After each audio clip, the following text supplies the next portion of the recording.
Hi everyone, I'm Ruth Lande. Today is September 29th, 2024.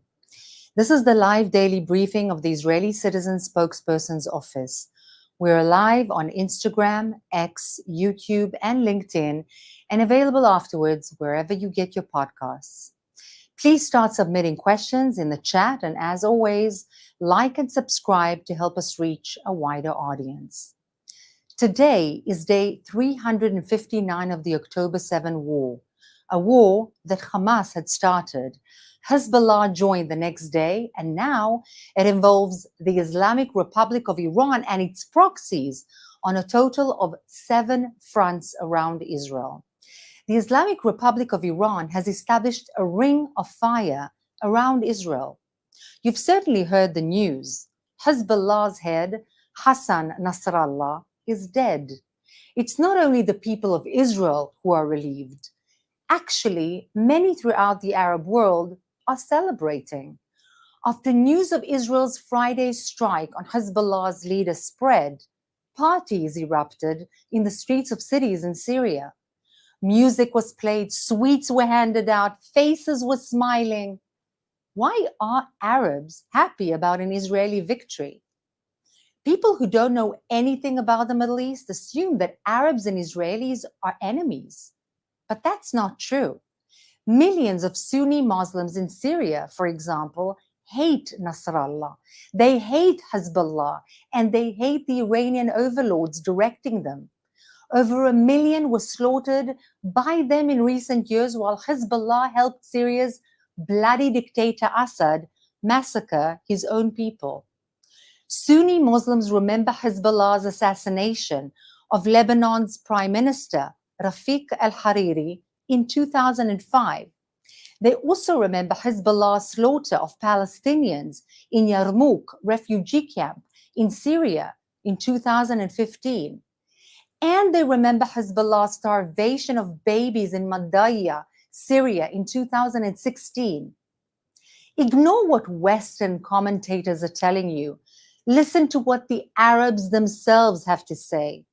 Many in the Arab and Muslim world know that Hezbollah is a force for destruction. They know that Hezbollah is an Iranian boot on their neck. In fact, they felt on their own skins the cruelty of the rapes, the massacres, the beheadings, and the torture in Syria carried out by Hezbollah. Hezbollah claims that its reason for existing is to be the defender of Lebanon. But many see through that claim. Israel, on its part, has no interest in occupying Lebanon at all. In fact, it waited for 11 whole months before retaliating to massive barrages of rockets into its sovereign territory, something which no other country in the world would ever do. Let's remember, the week before Hamas and Hezbollah launched their wars on Israel on October 7th and 8th, global headlines were announcing that peace was coming to the Middle East. Actually, there was optimism in the air.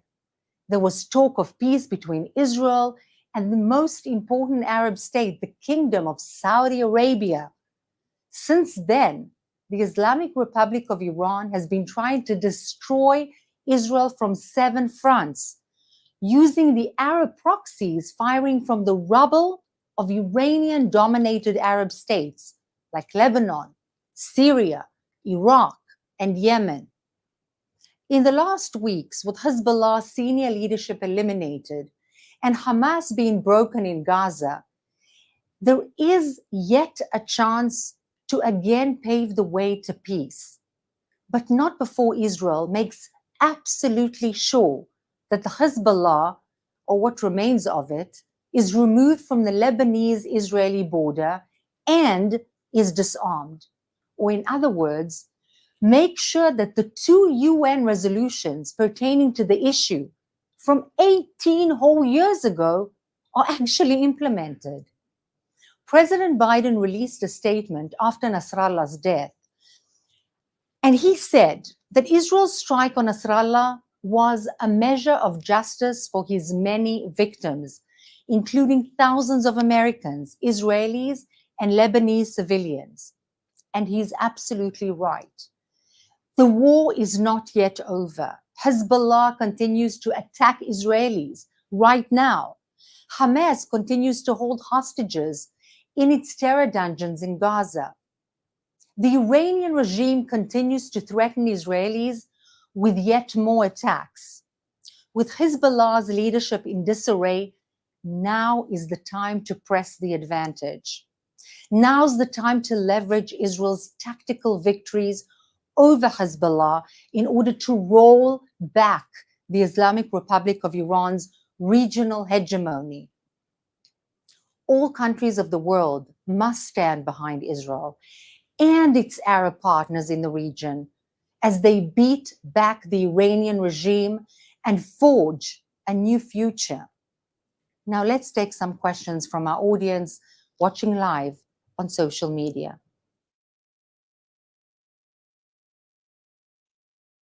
There's been reports just before you started going live on social media that there were attacks from Hezbollah rockets.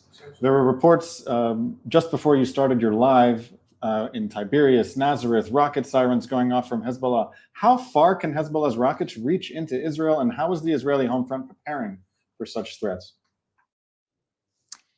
So it's well known that the Hezbollah, before the IDF attacked its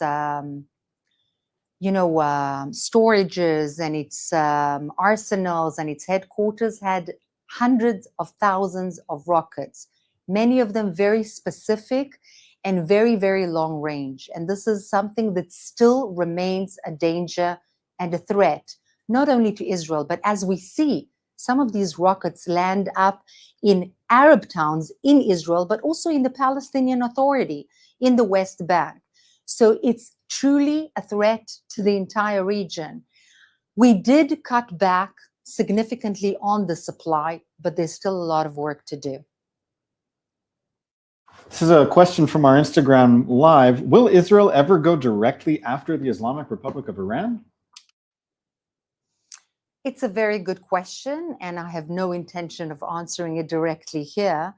But let's put it this way. The entire issue that we've been speaking about since October 7th, not only in the Gaza Strip, but also in the West Bank, also in Lebanon, also with Shiite militias in Syria, from Iraq that is no longer Iraq, but actually dominated by the Islamic Republic of Iran, in Yemen, in many places in Africa, all of this rolls back to just one entity, and that's the Islamic Republic of Iran. Yes, there are other evils. There's Qatar, which is funding the Muslim Brotherhood. There's Erdogan of Turkey, who's also encouraging the Muslim Brotherhood, being a disciple of that terrorist organization himself. But if Iran shall be quelled, at least its will to create an Islamic radical caliphate worldwide, if that is quelled, many of the issues pertaining to instability in the region and in the West will be quelled as well. Let's leave it at that. There are two related questions now on our Instagram live. The first one, is there really a possibility that Lebanon can rid themselves of Hezbollah when they've been embedded in society and government since the 1970s? And the second question, which is related, any sign from the Lebanese National Army? Are they going to get rid of Hezbollah now that Israel has done most of the work? So really the answer to the two questions is a matter of the will of the Lebanese people. In fact, the origin of what was Lebanon to begin with is to be a safe haven or a sanctuary for the Christians in the region. The Christians welcomed in the Muslims, and slowly but surely they grew in number, and they actually became less pleasant, less polite, and more aggressive. And then the Shiites came in, as you yourself had asked, in the 1970s, and began to overtake and basically hold the Lebanese captive. Is it manageable? Is it something that can be taken out of society? Yes, of course it can. It's not going to be easy. They're not going to let go very easily. But a lot of the work has already been done. There's still much to do. But the fate of the Lebanese people is, at the end of the day, in the hands of the Lebanese people and the Lebanese army, which will do well to take the reins of what is happening and to rule their own country. But of course, we shall have to wait and see how willing they are to do so. Shortly before your briefing began, the IDF published a press release saying that it conducted a precise strike in the Dahya area of Beirut.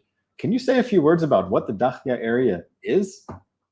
In fact, the Hezbollah, a designated terrorist organization, is very different to the Hamas, but actually they have one thing in common. They embed themselves amidst civilian population in Beirut, in a certain neighborhood called the Dahya neighborhood. In other words, it became their headquarters. In fact, inside the homes, under schools, under clinics, under hospitals, and so on. In other words, under civilian population and amidst civilian population, they embedded their terror cells and terrorist activity, thereby endangering the very population which they claim that they defend. And that's exactly what the Hamas is doing in the Gaza Strip. That is the modus vivendi of the operation of a terrorist organization, which is radical Islamist, whether it's Hezbollah, Shiite, or Hamas, which is Sunni. But they both use the actual population, the civilian population, as human shields, which is terrible. There's a report by Dan Williams that Egypt lost $6 billion in revenue in the past 8 months, $6 billion of revenue that it would have gotten from Suez Canal revenue. What is going on that has caused Egypt to lose so much revenue, and what can Egypt and its allies around the world do about it? So one of the things that have happened because of the instability in the region, plus the Iranian regime's backed Houthi fighters who have been actually targeting a lot of the shipments going through the canal, but also to the area in general, was the fact that Egypt was losing a lot of income. And for Egypt, this is critical because it's a 100 million person republic in a very bad economic status. And of course, tourism is not exactly booming when there are wars and instability, not to mention the loss of revenue because of the lack of passage through that canal. So Egypt is very, very upset by what is going on and very upset by the war in general. Can this be fixed? Of course. Very clear red lines need to be shown to the Houthis in the tactical manner. But again, I come back to what I said again and again before. The head of the snake is the Islamic Republic of Iran.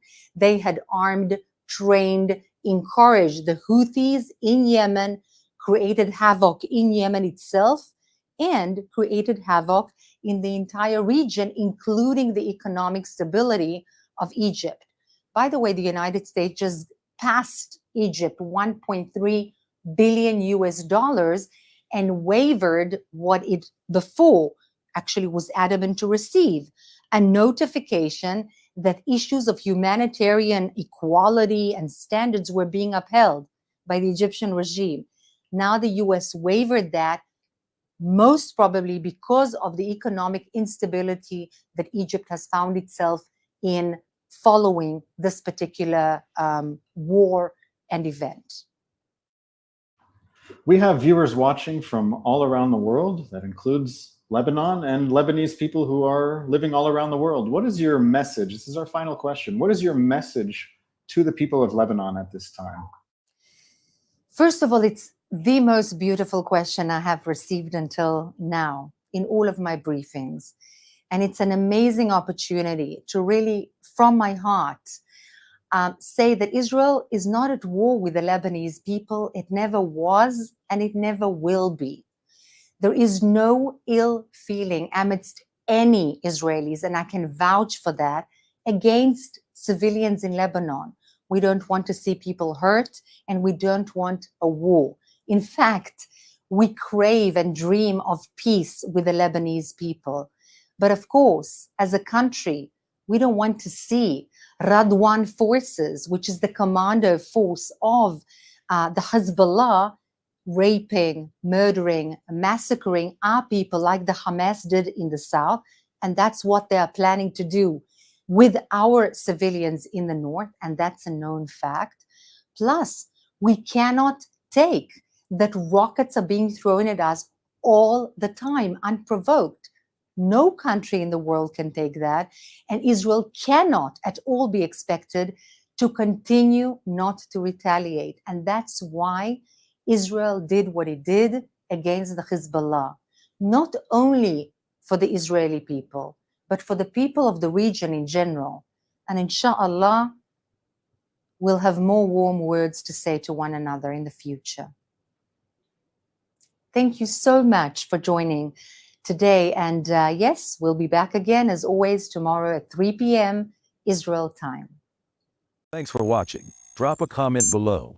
Don't forget to like, share, and hit subscribe to stay updated with our latest content. Until next time, stay informed and inspired.